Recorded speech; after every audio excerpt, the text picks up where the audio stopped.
বীরভূমে দেউচা পাচামির কাজ গতি পেয়েছে। এবার শুরু প্রকল্প এলাকা থেকে গাছের পুনর্বাসন। ধাপে ধাপে অন্য জায়গায় সরানো হচ্ছে প্রায় 1000 গাছ, আর এতে খুশি স্থানীয়রা।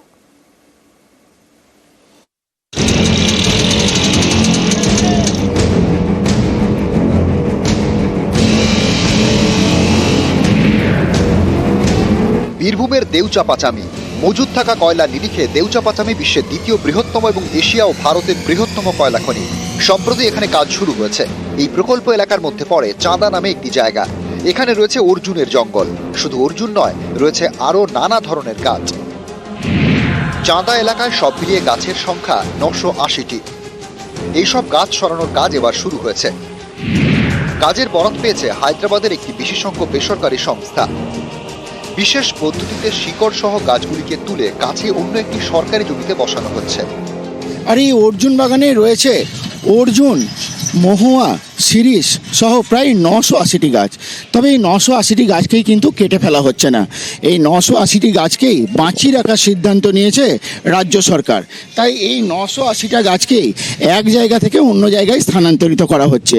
আর তারপরে এই গাছগুলোকে এখান থেকে প্রায় 500 মিটার দূরে একটা জায়গা তো ঠিক করা হয়েছে, সেটাও সরকারি ভেস্টেড ল্যান্ড।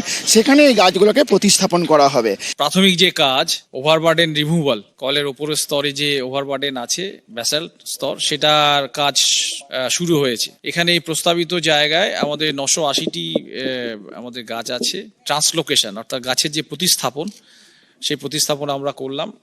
আজকে দিয়ে আমরা শুরু করেছি। আপনারা দেখবেন এখানে সারি সারি পিট কাটা আছে। এখানে ট্রিটমেন্ট করে এটা করা হচ্ছে, যেখানে গাছ আমাদের বিশেষজ্ঞরা আছেন।